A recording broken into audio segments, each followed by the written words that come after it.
Hello friends, Those Back Pages here. I hope you're well.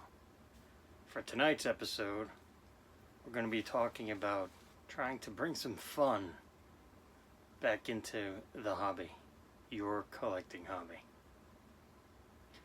With the prices of everything that have gone so wacky, absolutely bonkers lately, to try to stay involved in the hobby, you want to try to find alternative forms, not maybe forms, but ways of collecting, of enjoying yourself. Because you remember, you want to be enjoying yourself while you're participating in this hobby. You cannot let outside things get to you. Don't let the price of something drive you to collect. If you're interested in investing in sports cards, then there's plenty of other options for you to check out and spend your time on. I try not to get into that too much. You know, I'm a big believer of sharing your knowledge. If you've never been here before, you know, I want you to be learning. You know, it's a marathon and not a sprint. None of what my knowledge or my collection has happened overnight or over a short period of time. I've been collecting for many, many years, and I'm always constantly trying to keep learning, expanding my horizons as far as a collector, at least as far as knowledge goes, if not physical items.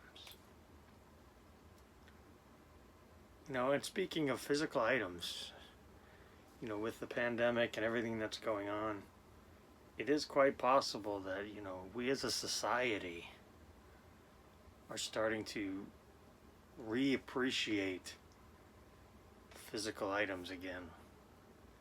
You know, for so often, you know, you get your music streamed, you know, your movie streamed, yada yada, you know, everything digital. You know, maybe with the way the world has changed, and don't get me wrong, it's changed forever. Maybe going forward again, it's nice to have those physical items again.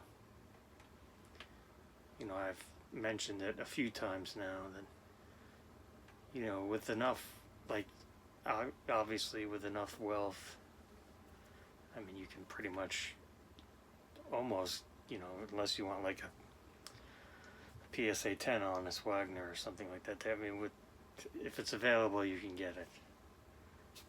You know, and that's probably just a topic for another day. But I got something in the mail that kind of spurred this video on, so I'm gonna go ahead and show that off first. I mean, this box came in the mail. It's a nice sized, hefty box. And I know what's inside. Well, I know what I ordered. I'm of strong belief they actually sent it to me, so carefully cut with the knife so I don't, you know, cut myself, because this is live on video, and these things you can't do over again. Alright. So, isn't it funny how, I'm not playing any games here, but I was wondering how they figured out this, you know, jigsaw puzzle type of thing. Isn't it funny how, you know, now it's May 2020 and, you know, boxes of 87 tops are valuable. Again, you could define value by your own judgment, but relevant, and maybe relevant is a better word. Like 90 tops flagship boxes are relevant, 91 tops boxes are relevant. I didn't think, you know, they had been $8, $9, $10 forever.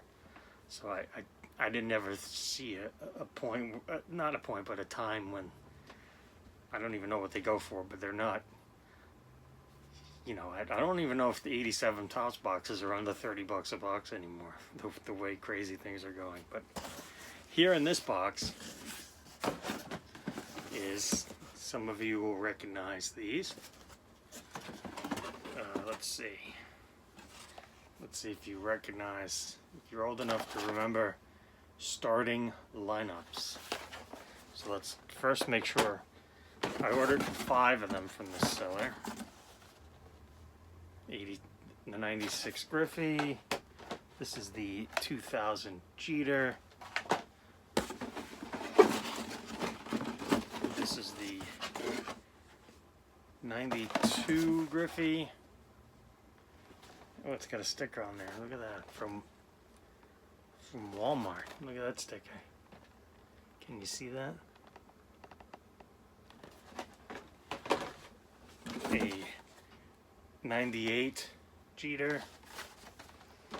And lastly, in this box, a 2000 Griffey with the Reds. Now, not a big Griffey in the Reds uniform fan, but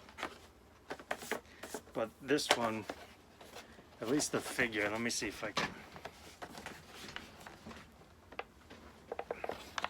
The figure's really cool on this. I mean, and that's the thing, like starting lineups are not McFarlane's. Like if you remember McFarlane figures, you know, those were more real life, which I tend to like more. Here's another one I got in. This one was from a separate seller. It's a 94 Griffey. You know, it's more of a stereotypical figure mold. You know, and of course they each come with at least one card. I know, I don't think any of these came with 2, but this comes with a poster and a card. And that's not necessarily the, it's kind of doofy looking mold, but,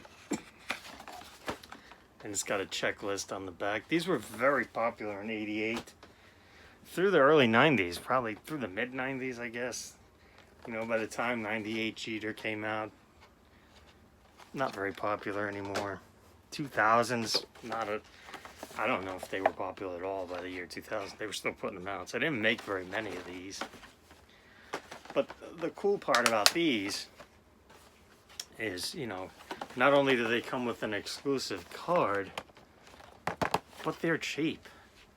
Now, remember, I've told you a couple of times, if you go to somebody's eBay listing and they have a best offer on it, you make a best offer.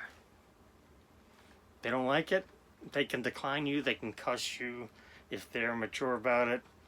Listen, you're offering them money for cardboard or plastic or however you want to look at it. You know, and depending on what they're driven by, maybe they appreciate the money more than this. Now, the cool thing about these is, remember in that box, there were 5 pieces. It was one night, I was on eBay, and my general rule for myself is to try to not go on eBay after 2 a.m. because then bad decisions get made. Well, generally bad decisions get made, but I saw this seller, like I was looking for, I think I was looking for the 2000, but just because the mold is so cool, you know, typical Griffey walk-off home run stance, or home run stance where you drop the bat. But anyway, so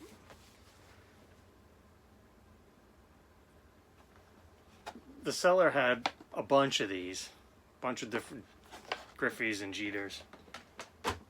Obviously 5 total, I think it was. So I don't remember, you know, he had them for $10 or $15 a piece. Best offer, free shipping. That's the key now, free shipping. Because remember, these things are pretty huge as far as size goes. You know, as far as size goes, they're pretty huge for shipping purposes. Yeah, I know. But, so I offered, and again, you have nothing to lose by making an offer. So I offered $5 a piece. The first one said your offer was sent. Well, because sometimes you'll run into a seller where you, all right, I'm going to offer $5 for the hell of it. You offer $5. Oh, your offer was declined. And you don't offer anymore, obviously. But the first one, was went through the wall. Got me a seat at the negotiation table. However you want to look at it. So it's like, all right, he's got 2 Jeters and 3 Griffeys. Let me $5 off. Send off $5 offers for each. If he accepts, then hey, you get 5 of those for $25 delivered.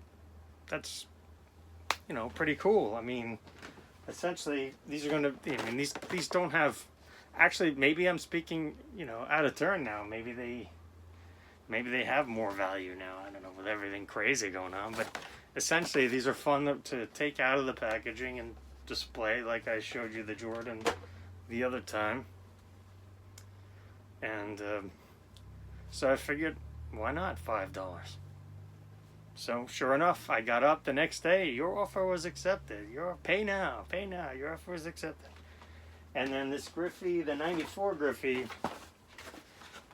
was purchased from an eBay seller who probably paid about a nickel for this, or a quarter. Again, the seller had it $10.99, best offer, free shipping. Again, I offered $5. Accepted. Now this one was sent in.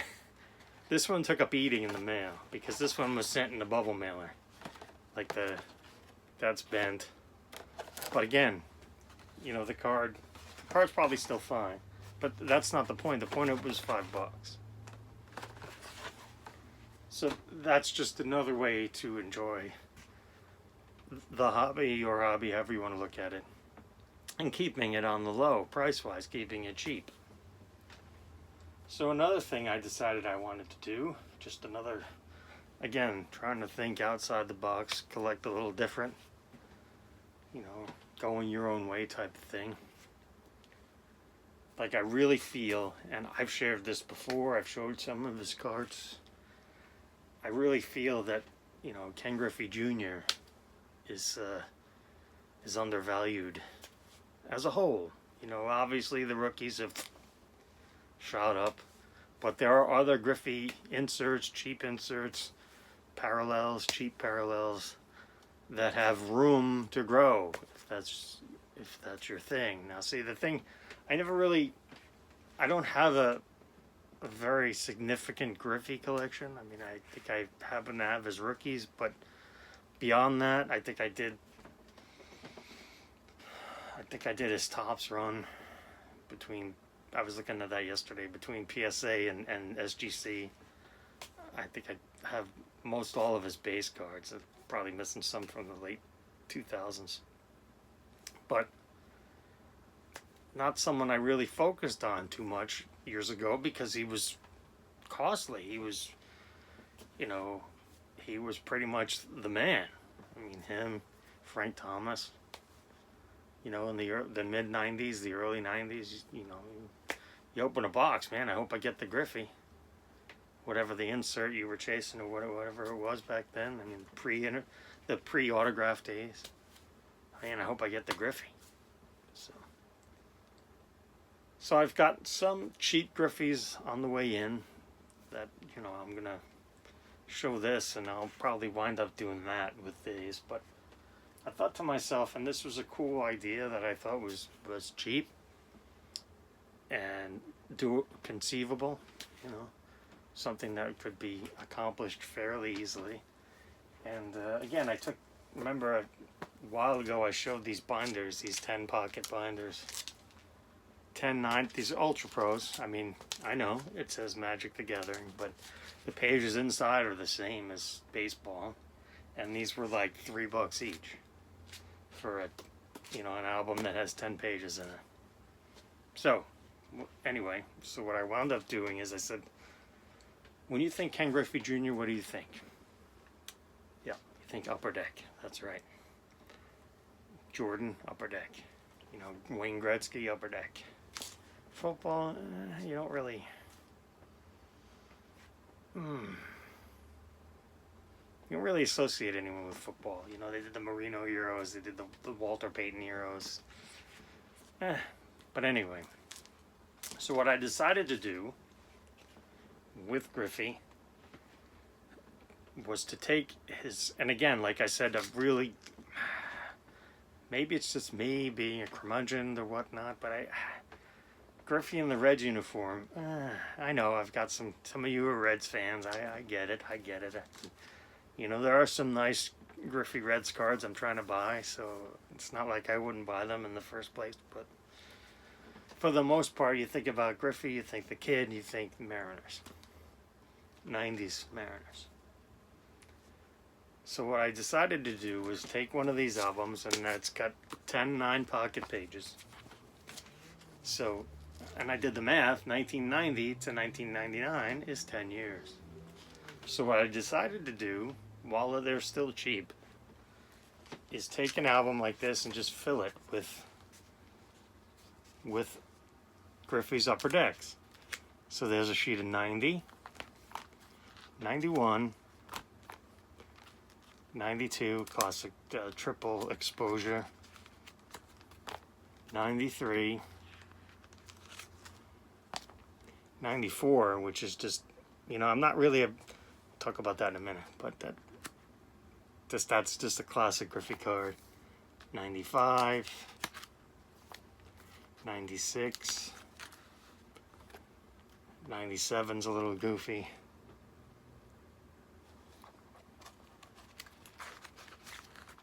98, oh, I really like the 98s. And of course, 99, the last year. Now 2000, he also has Series 1, he has his Mariners uniform on, and then they gave him a Series 2 with the Reds. But again, there's only 10 pages in here, so, you know, this was, other than the Upper Deck second year now, because second year is becoming a relevant thing now in the hobby with the explosion. So these were $1 each, but the other ones were a quarter or less. I think it was pretty much about a quarter each. Came out to about a quarter each. Some of them were bought on eBay. Some of them were bought on Sportlots, which I haven't used in a long time. And Sportlots is great for buying stuff like this that you're not super concerned about the condition. You know, you're not looking for gradable cards on Sportlots.com. You're looking to fill in sets. You're looking for, like I showed there, you're looking for quantity of one card. You know, like a 94 Upper Deck Griffey is a quarter on Sportlots.